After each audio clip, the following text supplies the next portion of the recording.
दरअसल ये वो हिस्सा होता है जो स्विच असेंबली से निकलकर फ्रॉग असेंबली तक जाता है। जब ये स्विच से निकलती है तो फिर ये आहिस्ता आहिस्ता मुड़ना शुरू हो जाती है। तमाम पुर्जे मिलकर ड्यूटी अंजाम देते हैं, इसलिए इसको असेंबली कहते हैं। तो दोस्तों, जब हम यहाँ पहुँचते हैं तो समझ लें कि अब ख़त्म हो गया है इलाका किसका, स्विच असेंबली का। ये चलती है स्विच असेंबली से और ये जाती है फ्रॉग असेंबली तक। अब आपको ये नज़र आ रहा होगा कि ये आहिस्ता आहिस्ता कर्व बना रही है। तो इसका काम क्या है कि फ्रॉग असेंबली तक ट्रेन के पहियों को लीड करना, वहाँ तक रास्ता दिखाना।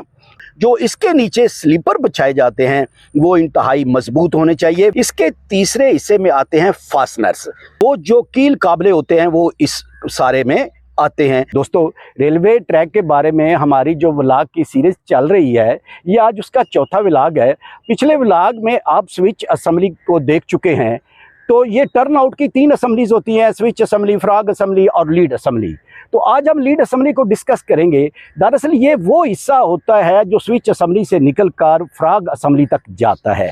यानी लीड रेल्स जो होती हैं, ये जब स्विच असेंबली से आगे निकलती हैं तो ये फ्रॉग असेंबली तक जो क्या करती हैं, लीड करती हैं, रास्ता दिखाती हैं। इसलिए इन्हें रीड रेल्स कहते हैं और रीड असेंबली भी इसीलिए इसे कहा जाता है। और फिर इसमें कुछ और चीज़ें भी आ जाती हैं। ये होता क्या है, जब ये स्विच से निकलती है तो फिर ये आहिस्ता आहिस्ता मुड़ना शुरू हो जाती है। अस्सलाम वालेकुम दोस्तों, व्लॉग्स ऑफ वड़ैच में खुश आमदीद।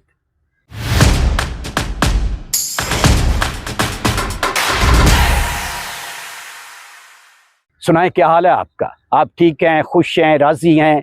अल्लाह ताला के हजूर दुआ है कि अल्लाह पाक आपको हमेशा खुश रखे, सलामत रखे, अपने हिफ्ज़ो ईमान में रखे, आमीन। अच्छा जी सर जी, वो पिछला भी व्लॉग किया, वो भी असैम्बली ए भी असैम्बली एक कौमी असैम्बली है या सूबाई असैम्बली है, ये केड़ी असैम्बली है? सर जी मेरे सवाल का जवाब दिता ही नहीं जी, अपने ध्यान लगे हो। हाँ जी शाह जी, मैं तुहाडा सवाल सुन लिया है। मैं तुहाडे सवाल का जवाब देना। तुहाडा सवाल बिल्कुल सही है, वैलिड है। मैं उसका जवाब देना तुहानू। असल च ना मैं लगद्या एक किल जिहा वेख्या बाहर निकलिया पिया सी ते मैं समझिया किसी ऐसे जगह तो निकले है, मैनू जगह लभ जाए तो मैं देख छड़ा, शायद की मैनू दा ध्यान नहीं पिया। तो बहरहाल मैं देना तुहाडे सवाल का जवाब, इत्थों थोड़ा फारग हो लवां तो तुहाडे सवाल का जवाब जरूर देना। जी मोहतरम, आपका सवाल बिल्कुल वैलिड है। अब तक जितना भी ये पिछला व्लॉग स्विच असेंबली वाला व्लॉग भी किया है या इस व्लॉग को भी किया है, तो मैंने अभी तक वाकई ही इस बात का जिक्र नहीं किया जो बात आपने पूछी है। तो इसे असेंबली इसलिए कहते हैं, चाहे स्विच असेंबली हो, चाहे लीड हो या चाहे फ्रॉग हो, इसे असेंबली इसलिए कहते हैं कि ये जो सिस्टम है ना, इसका कोई एक पुर्जा नहीं है। मसलन स्विच असेंबली है तो इसके मुख्तलिफ हिस्से हैं, फ्रॉग असेंबली है तो मुख्तलिफ हिस्से हैं, और लीड असेंबली है तो मुख्तलिफ हिस्से हैं।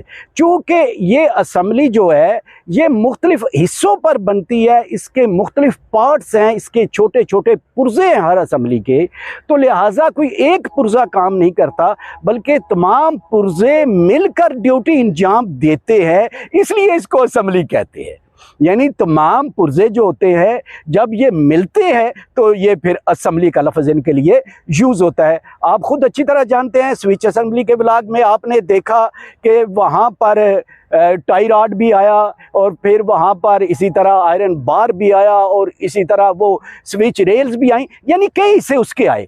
तो इसी तरह अब ये जो हमारा व्लॉग चल रहा है लीड वाला, इसमें भी कई हिस्से हैं और फ्रॉग में भी कई हिस्से हैं। तो मुख्तसरन ये कि इसे असेंबली इसलिए कहते हैं कि इसके कई पार्ट्स होते हैं, कई पुर्जे होते हैं और वो पुर्जे मिलकर अपनी ड्यूटी अंजाम देते हैं। कोई एक पुर्जा ड्यूटी नहीं देता। अगर एक पुर्जा ड्यूटी अंजाम देता हुआ तो उसे फिर असेंबली नहीं कहेंगे।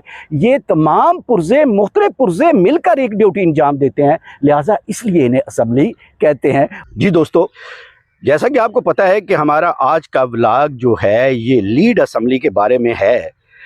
तो लीड असेंबली को शुरू करने से पहले आपको एक दफ़ा फिर ये स्विच असेंबली दिखा रहा हूँ कि यहाँ पर सारा ये जो इलाका है ये स्विच असेंबली का है। यहाँ पर स्विच मशीन है और बार और राड्स हैं जो उसको कंट्रोल करते हैं। अब इससे आगे ये ट्रैक आप देख रहे हैं कि एक ही ट्रैक है, एक तो बाहर वाला है ना, उसको छोड़ दे। ये जो अंदर वाला ट्रैक है ये स्विच ट्रैक है या स्विच असेंबली का हिस्सा है।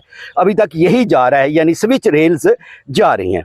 अभी तक यूं समझ लें आप कि ये स्विच असेंबली का हिस्सा है। अच्छा, ये क्लियर मैं इसलिए कर रहा हूं कि जैसे जैसे आगे जाते हैं तो महसूस होता है कि एक ही ट्रैक, एक ही रेल जा रही है, तो फिर ये स्विच और लीड का अलग अलग फंक्शन क्या है। तो दोस्तों, जब हम यहाँ पहुँचते हैं तो समझ लें कि अब ख़त्म हो गया है इलाका किसका, स्विच असेंबली का। स्विच असेंबली का काम क्या था? उसका काम था कि जो स्विच रेल्स हैं उनको दूसरी जो स्टक रेल है उसके साथ एक तरफ से लगाना या हटाना। अब यहाँ पर देखें, ये आपको जोड़ नज़र आ रहा है, ये दूसरी तरफ देखें, ये भी जोड़ नज़र आ रहा है। अब यहाँ से कौन सी रेल शुरू हो गई है? Lead rail. अब लीड रेल का रोल क्या होता है? ये चलती है स्विच असेंबली से और ये जाती है फ्राग असेंबली तक। यानी ये जो लीड है, ये इसका दरमियाना काम होता है कि शुरू होना है स्विच असेंबली से और जाना है फ्राग असेंबली तक। तो अब आपको मैं इसका पहला हिस्सा दिखाता हूँ जी, वो है लीड रेल। यानी ये अब स्विच असेंबली का काम ख़त्म हुआ और लीड असेंबली का काम शुरू हुआ और उसका पहला हिस्सा जो है लीड रेल, ये यहाँ से स्टार्ट हो रही है। अब आपको ये नज़र आ रहा होगा कि ये आहिस्ता आहिस्ता कर्व बना रही है, आहिस्ता आहिस्ता मुड़ रही है और ये थोड़ा सा मैं ऊपर करूँ और देखे फ्राग तक पहुँच रही है। इसका काम है आहिस्ता आहिस्ता मुड़ना, यानी ये कर्व बनाना, हमवार तरीके से कर्व बनाना, क्योंकि इसने लीड करना है ट्रेन के पहियों को, ट्रेन को अगले ट्रैक पर चढ़ाने के लिए। यानी जो नेक्स्ट ट्रैक आना है, जो जब ट्रेन ने बदलना है ट्रैक यहाँ से और नेक्स्ट ट्रैक पे जाना है, नेक्स्ट लाइन पे जाना है, तो इसका काम क्या है कि फ्राग असेंबली तक ट्रेन के पहियों को लीड करना, वहाँ तक रास्ता दिखाना। अब ये जो रास्ता है ना, ये जो रेल है, ये अगर हमवार होगी तो फिर क्या होगा? ये होगा कि स्मूथली जो ट्रेन है वो अगले ट्रैक पर जा सकेगी। यानी ये बड़ा एहतियात वाला है। ये कर्व इस तरह बनाई जाती है कि बड़े आराम से अगले ट्रैक पर ट्रेन जो है वो जा सके, अगले ट्रैक पर ट्रेन को चढ़ते हुए किसी किस्म का झटका महसूस ना हो। इस लिहाज से इसका बहुत बड़ा किरदार है लीड रेल का और लीड असेंबली का। जी, लीड असेंबली के दूसरा हिस्सा जो है ये स्लीपर हैं, लीड स्लीपर। यानी इस हिस्से के नीचे जो स्लीपर बिछाए जाते हैं, चाहे वो लकड़ी के हों, चाहे वो लोहे के हों या वो पत्थर के हों, जो भी हों, जो इसके नीचे स्लीपर बिछाए जाते हैं वो इंतहाई मजबूत होने चाहिए। वैसे तो ये आम स्लीपर्स की तरह होते हैं जो दूसरे ट्रैक में बिछे होते हैं, लेकिन ये जो लीड असेंबली में आते हैं स्लीपर, ये थोड़े बड़े हो सकते हैं, जैसे स्विच असेंबली वाले थे, थोड़े से लंबाई में बड़े हो सकते हैं और मजबूत होते हैं। लेकिन जो मैं यहाँ पर ये देख रहा हूँ, इसमें मजबूती वाली बात मुझे तो कम से कम कोई नज़र नहीं आ रही। कहते हैं कि ये जितनी भी असेंबलीज़ होती हैं, इन असेंबलीज़ का जो ट्रैक होता है, इन असेंबलीज़ के जो हिस्से होते हैं, वो खुसूसी तौर पर वो न्यू होने चाहिए या अच्छी हालत में होने चाहिए, पुराने जंग आलूद वगैरह नहीं होने चाहिए।